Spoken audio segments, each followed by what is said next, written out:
Bonjour à tous, comment allez-vous? J'espère que vous allez bien, moi en tout cas c'est la méga forme. Je vous fais une vidéo aujourd'hui pour vous parler de toutes ces choses que j'ai laissé tomber une fois que j'ai eu des jumeaux. Donc je veux dire les choses qu'on a fait pour un premier et qu'on n'a pas fait pour le deuxième ou troisième, quatrième, cinquième, que sais-je. Vous êtes prêts? Allez, on y va, c'est parti!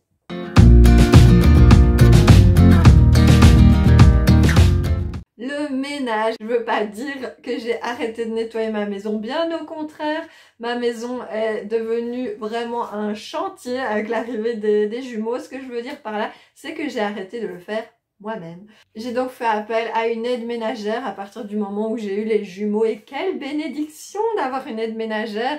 Je sais pas comment je faisais avant et je sais pas comment je ferai après, le jour où je déciderai de ne plus avoir d'aide ménagère, si ça arrive un jour, j'espère pas.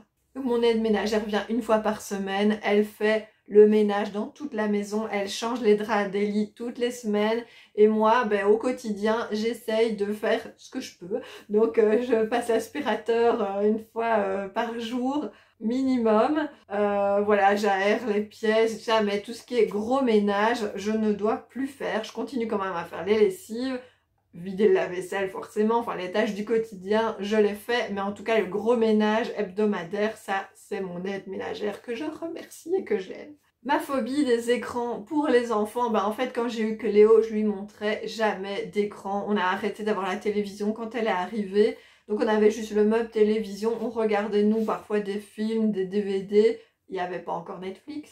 Mais elle n'a jamais vu de dessin animé toute petite. En tout cas, jusqu'à ses 3 ans, elle regardait pas la télévision. Maintenant que j'ai plusieurs enfants, c'est différent. De temps en temps, la télévision m'aide vraiment beaucoup, un peu comme une babysitter, parce que j'ai besoin d'avoir mes deux mains et mon cerveau disponibles pour faire une tâche comme faire à manger par exemple. Et avec 3 enfants à mes pieds, c'est pas toujours évident. Donc voilà, je me cherche pas d'excuses, je suis franche, je laisse mes enfants regarder la télévision. Évidemment, pas tous les jours, évidemment, pas pendant 3 heures. Tout ça est quand même géré, mais je veux dire que j'ai arrêté de voir la télévision comme l'enfer sur terre ou comme quelque chose qui allait complètement détruire le cerveau de mes enfants. Je sais que c'est pas bon, vous savez que c'est pas bon, les parents qui le font. Voilà, on le fait un peu en conscience, on le fait de manière limitée et puis c'est bon comme ça. Appelez le médecin dès qu'il est malade. Quand on a un enfant, moi quand j'avais un enfant, dès qu'il avait un petit rhume, dès qu'elle avait un peu mal au ventre, dès qu'elle avait un peu de fièvre, hop, chez le médecin. Maintenant que j'ai 3 enfants, si je devais faire ça, je crois que je passerais ma vie au cabinet médical. Évidemment, avec l'expérience et le fait que je connaisse bien mes enfants, voilà, je sais si c'est quelque chose d'inquiétant ou pas.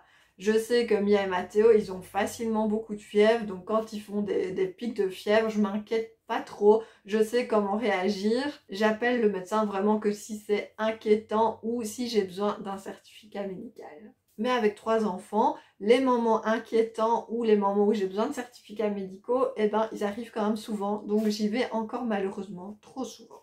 Le zéro déchet, malheureusement. En fait, quand Cléo est arrivée, on a entrepris une démarche vraiment zéro déchet. Donc elle avait des couches lavables et on a commencé vraiment petit à petit à limiter beaucoup nos déchets. On a changé nos endroits où on allait faire nos courses.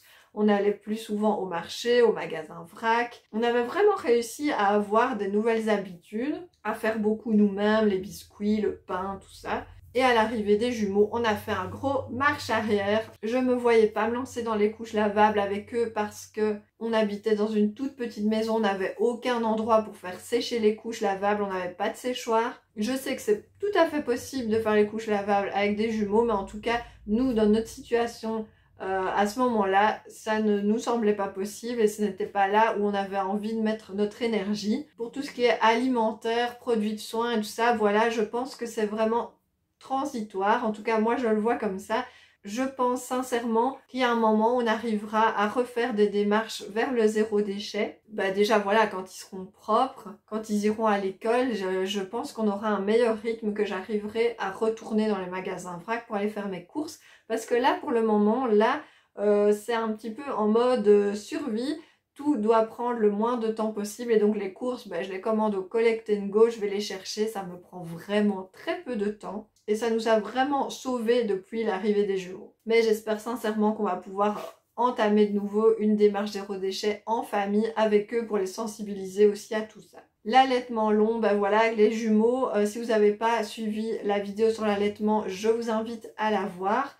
Mais en tout cas, voilà, j'ai allaité Cléo pendant 2 ans, mais à partir du moment où j'ai eu Mia et Mathéo, je savais que mes allaitements allaient être différents. J'ai allaité Mia au sein pendant 1 an, Mathéo entière allaitement pendant 6 mois, ça a été nettement moins long que pour Cléo. La DME, donc c'est la diversification menée par l'enfant. Donc en gros, c'est proposer à l'enfant toute une multitude d'aliments à manger avec ses mains et lui-même. Donc au lieu de proposer des purées, des panades tout écrasées, l'enfant prend les morceaux et les porte lui-même à sa bouche. Donc ça, on a fait avec Léo, on a fait la DME. Par contre, on l'a pas du tout fait avec Mia et Mathéo parce que juste, je le sentais pas. Pour moi, la DME me demandait une vigilance particulière et avec 2 enfants, plus une troisième qui n'était pas si grande que ça, elle avait que 3 ans, donc me demandait quand même pas mal d'attention aussi. Voilà, ça ne me mettait pas en confiance, en tout cas, de faire la DME avec les jumeaux. Et on enchaîne avec un sujet assez similaire, mais l'alimentation. Voilà, Cléo n'a pas touché à du chocolat jusqu'à ses 2 ans, je pense. Mia et Mathéo en ont eu assez rapidement. Donc voilà, il y a des choses pour lesquelles on a lâché prise. Il faut choisir ses combats. Ça n'était pas le nôtre à ce moment-là. On avait déjà beaucoup de combats à mener avec 3 enfants en bas âge. Évidemment, ils se goinfraient pas de chocolat. On limite à peu près tout ça. Mais je veux dire, ils ont quand même goûté des sucreries beaucoup plus rapidement que Cléo. Idem pour les frites, les pizzas, ce genre de trucs qu'on fait une fois de temps en temps, qui fait plaisir. Et donc on donne et on fait goûter aux enfants plus facilement que quand on en avait qu'un. Toujours dans la même catégorie, les restaurants. On n'y va plus du tout en famille, ce qu'on faisait quand même pas mal avec Léo. On allait, c'était pas des gros restos, là c'était des lunch garden et des trucs comme ça, mais on faisait des petites sorties pour aller manger et ça on ne fait plus du tout avec les petits. Évidemment là avec le Covid de toute façon on n'a pas le choix, mais même avant ça nous semblait inimaginable d'emmener les 3 dans un endroit pour manger. Mais j'espère vraiment qu'on pourra le faire quand ils vont grandir un petit peu. Ça peut être chouette, mais en tout cas voilà, c'est pas un moment que je me dis que ça va être moment détente, à la cool. Non, non, ça va plutôt être moment un peu stressant. Donc why not, mais c'est pas mon grand plaisir de faire ça. Alors, les carnets des premières fois, vous savez ces petits carnets dans lesquels on note la première fois qu'il s'est mis debout, la première fois qu'il a fait du 4 pattes, le premier mot qu'il a dit. Voilà, tous ces carnets, voilà, moi j'en tenais un pour Cléo, j'ai tout noté. Pour Mia et Mathéo, comment vous dire, je n'ai rien noté et donc quand on me pose une question par exemple pour les visites médicales ou ce genre de trucs, je sais jamais répondre, je ne sais pas. Donc à quel âge ils se sont mis debout, à quel âge ils ont marché, à quel âge, enfin voilà. Je suis obligée de retourner dans le groupe Facebook que j'ai créé pour les enfants avec nos proches pour essayer de retrouver une photo où on les voit debout à 4 pattes, enfin bref. C'est un peu lamentable, mais honnêtement, je me souviens pas. Il y a des trucs, je me mélange, je sais plus lequel a fait quoi avant l'autre. C'est assez obscur, mais au final, est-ce bien grave? Je ne pense pas. Et finalement, la dernière chose que j'ai laissé tomber quand j'ai eu des jumeaux, c'est le fait de vouloir être une maman parfaite. Évidemment, les jumeaux arrivent comme un ouragan, ça te force un peu à lâcher prise sur pas mal de choses, à choisir tes combats et à te dire que tu vas faire ce que tu peux et ça sera déjà super. Donc moi c'est ce que j'ai fait, donc j'ai oublié mon envie d'être une maman parfaite, oublier les culpabilités, oublier tout ça et de me dire voilà, j'essaie justement sortir et de garder mes enfants en vie, de leur donner un semblant d'éducation, un semblant de valeur et voilà, s'ils s'en sortent tant mieux, s'ils s'en sortent pas, j'aurais fait de mon mieux. Non mais sans rire, j'essaie vraiment de faire un maximum, mais la perfection n'existe pas. Et de toute façon, la perfection n'intéresse pas grand monde, n'intéresse pas les enfants, c'est pas ça la vraie vie. Donc tant pis, je suis la maman que je suis avec ma fatigue, mes humeurs, mes ras-le-bol, mes joies, mes peines, voilà, comme tout le monde. Voilà, on arrive à la fin de cette vidéo, j'espère qu'elle vous a plu. N'hésitez pas à me laisser des petits commentaires si ça vous a plu. N'oubliez pas de vous abonner à ma chaîne s'il vous plaît. Je vous embrasse, je vous dis à la semaine prochaine. Ciao!